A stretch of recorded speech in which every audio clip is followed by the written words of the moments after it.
Hello students, math के आज के लेक्चर में आपका स्वागत है। तो पिछले लेक्चर में हमने 12 क्वेश्चन तक पढ़ लिए थे, 12 क्वेश्चन हो गए थे। आज हम शुरुआत करेंगे क्वेश्चन नंबर 13 से। तो क्वेश्चन है integration from 2 to 3 x dx upon x square plus 1। ठीक है, तो अगर मैं इसको देखूं तो एक ट्रिग्नोमेट्री आइडेंटिटी बन रही है, लेकिन वो कब बनेगी? जब x यहाँ से ना हो, x यहाँ पर नहीं होता, लेकिन अब x यहाँ पर है तो वो ट्रिग्नोमेट्री आइडेंटिटी नहीं बन पाएगी। तो ये क्वेश्चन होगा सब्स्टिट्यूशन मेथड से। तो हम क्या करेंगे, एक्स स्क्वायर प्लस 1 को t मान लेंगे, डिफ्रेंशिएट करेंगे तो 2x dx बराबर dt हो गया, x dx हो गया हमारा dt अपॉन 2। ठीक है, तो from 2 to 3 1 upon T into D T by 2, 1 upon 2 बाहर निकाल लिया तो 1 अपॉन टी डी टी बचा, तो ये हुआ 1/2 log t। ठीक है, लिमिट लगा दी यहाँ पे। अब जो बच्चे गलती करते हैं वो सीधे t की जगह 2 और 3 पुट कर देंगे, जबकि ऐसा नहीं होगा। पहले t की जगह आप एक्स स्क्वायर प्लस 1 को पुट करेंगे, ठीक है, तब लिमिट रखेंगे, क्योंकि ये लिमिट x के लिए है ना कि t के लिए। तो 1/2 log 1 प्लस या एक्स स्क्वायर प्लस 1, अब लिख देंगे लिमिट। तो 1/2 log, पहली बार 3 रखेंगे तो 3 3 और 1 10 माइनस log, अब 2 रखते हैं, 2 2 4 1 5, तो 1/2 log 10/5 हो गया, 5 2 10, तो 1/2 log 2। आई बात समझ में? तो ये लग गया log a माइनस बी का formula, log a upon b. ठीक है, क्वेश्चन नंबर 14 पे आते हैं। क्वेश्चन नंबर 14 क्या कह रहा है? Integration from 0 to 1 2x upon 3 upon 5x square plus 1। यदि क्वेश्चन इस तरीके से है तो आप इनको अलग अलग तोड़ लीजिए, सॉरी dx।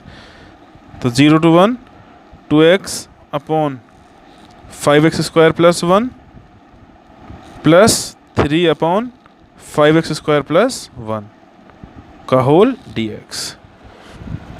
अब आप क्या करेंगे, दोनों का अलग अलग क्या करेंगे, इंटीग्रेशन करेंगे। तो from 0 to 1 2x upon 5x square plus 1 dx plus 0 to 1 3 dx upon 5x square plus 1। ठीक है, तो पहले हम इसको किया तो हमने क्या किया, 5x स्क्वायर प्लस 1 को t मान लिया, और हम इसकी बात कर रहे हैं बस। तो आप इसको I1 और I2 मान लीजिए और दोनों को अलग अलग इंटीग्रेट करके बाद में जोड़ दीजिए। तो हमने I1 लिया है, I1 है 2x upon 5x square plus 1।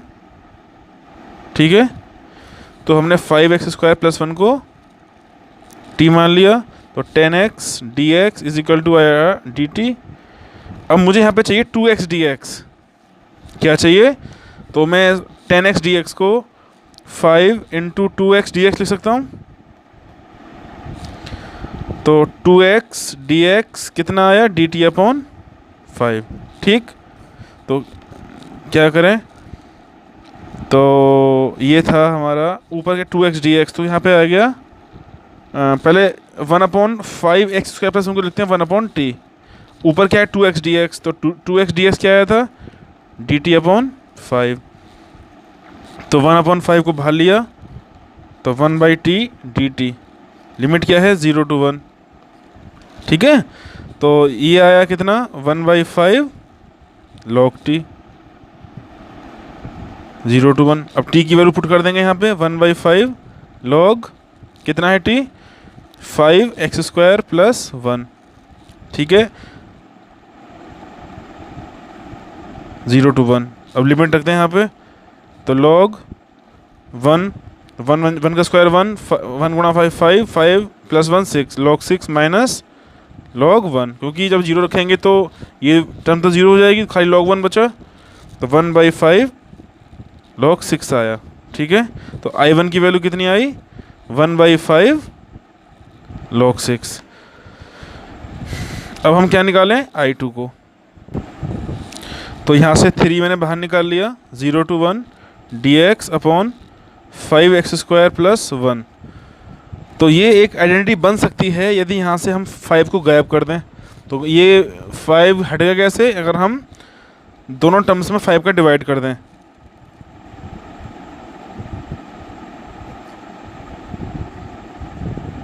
ठीक है, अब आधा काम तो हो गया। अब देखिए मैं क्या कर रहा हूँ, dx ओवर x² प्लस, इसको मैं ऐसे लिख सकता हूँ 1/√5 का स्क्वायर कर दूँ 1/5 मिलेगा हमको। ठीक है, तो 3 0 to 1, तो क्या लिखते हैं, सॉरी, 1/a की वैल्यू कितनी, 1/√5 tan inverse x as it is, a की वैल्यू 1/√5 फ्रॉम 0 to 1। तो √5 ऊपर पहुंच गया,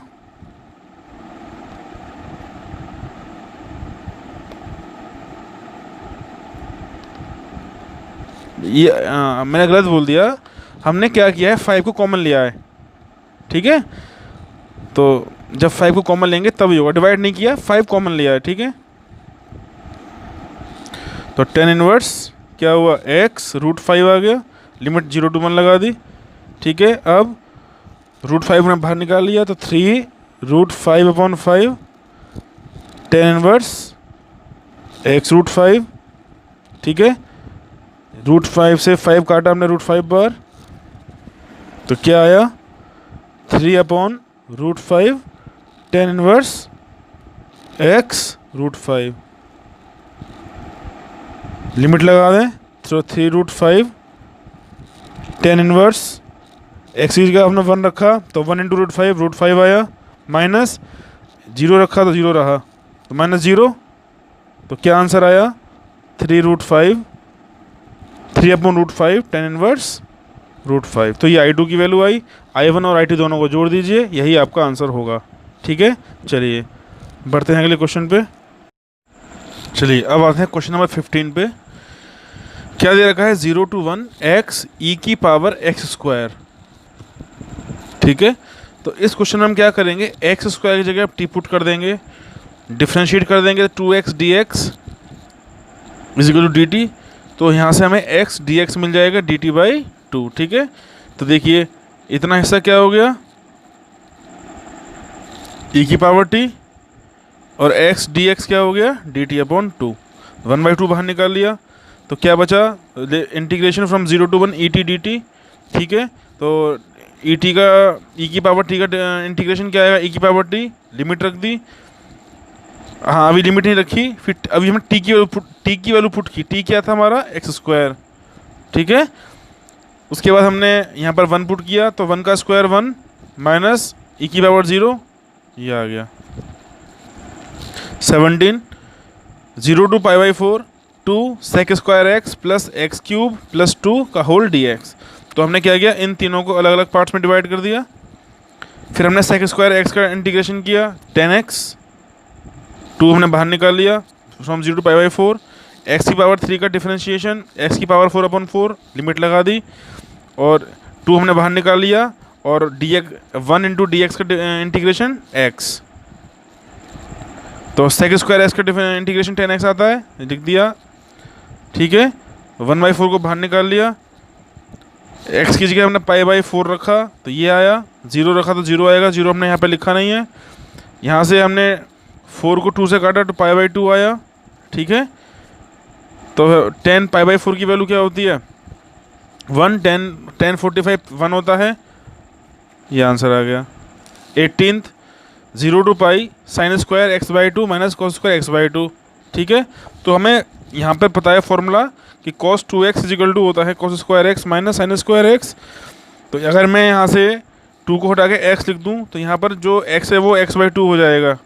ठीक है, मतलब हमने अगर ये समझे कि 2 का डिवाइड कर दिया, तो जब 2 का डिवाइड करेंगे तो यहाँ cos x बचेगा, यहाँ x/2, यहाँ x/2।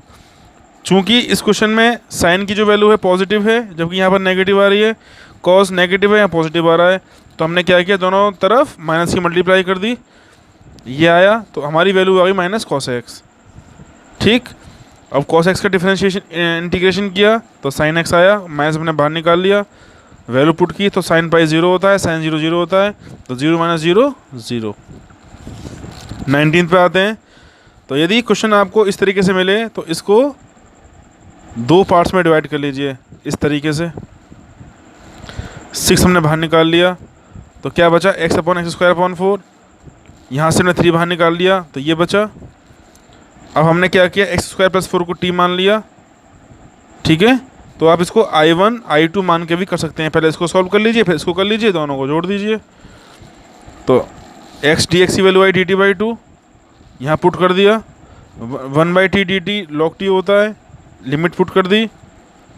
लिमिट पुट करने से पहले टी की वैल्यू रखी एक्स स्क्वायर प्लस 4, क्योंकि ये जो लिमिट हैं ये एक्स के लिए हैं ना कि टी के लिए। ठीक है, तो अब देखो 2 की वैल्यू हमने यहाँ पे रखी तो 2 का स्क्वायर 4, 4 प्लस 4 8। ठीक है, 0 पुट की तो ये वैल्यू 0 हो गई, तो खाली क्या बचा, log 4 बचा। तो अब देखिए यहाँ पे आते हैं, तो इस वाले क्वेश्चन में a की वैल्यू कितनी है 2, तो क्या होता है formula 1/a tan inverse x upon a। Value a की वैल्यू पुट कर दी, फिर लिमिट पुट कर दी, तो 2/2 1 बचा, 0 पुट की तो tan इनवर्स 0 आ गया। ठीक है, अब 1 की वैल्यू मतलब 10 में क्या होती है, 10 पाई बाई 4, 10 से 10 कैंसिल, पाई बाई 4 बचा, ये हिस्सा 0 हो गया। ये वाला 2 हमने यहाँ पर बाहर निकाल लिया। ठीक, सिंप्लीफाई किया, आप कर लेंगे, ये आंसर आ गया। ठीक है, अब आते हैं क्वेश्चन नंबर 20 पे।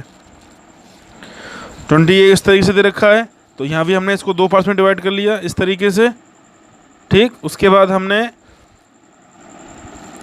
क्या लगा दिया, इंटीग्रेशन बाय पार्ट्स, वो आपको आता ही होगा, ये किया। प्लस अब ये क्या है, साइन ए एक्स मान सकते हैं, तो साइन ए एक्स का इंटीग्रेशन क्या हुआ, कॉस ए एक्स अपॉन ए। तो ए की वैल्यू है पाई एक्स बाई 4, वैल्यू पुट कर दी, इसको हमने सॉल्व किया तो ये आया। यहाँ पर हमने लिमिट पुट कर दी, पाई बाई 4 ऊपर गया तो 4 अपॉन पाई हो जाएगा, माइनस इंटू प्लस माइनस हो गया, और कॉस पाई एक्स बाई 4 लिख दिया। ठीक है, वैल्यू लिमिट पुट की। ठीक है, तो ये e की पावर 1 से माइनस e की पावर 1 कट गया, 0 आया। e की पावर 0 की वैल्यू 1 होती है, माइनस 4 अपॉन पाई कॉस, यहाँ पर हमने x की वैल्यू पुट की 1, तो पाई इंटू 1 पाई बाई 4, और x की वैल्यू 0 पुट की तो ये पूरा 0 हो गया। तो कॉस पाई बाई 4 की वैल्यू होती है 1/√2 कॉस 45, कॉस 0 1 होता है। ठीक है, तो हमने यहाँ पे गलत काट दिया था, कटेगा नहीं है। फिर हमने 4/4 अपॉन पाई के अंदर मल्टीप्लाई की तो 1 माइनस 4 पाई अपॉन ये दिस। अब आगे आप क्या कर सकते हैं, इसमें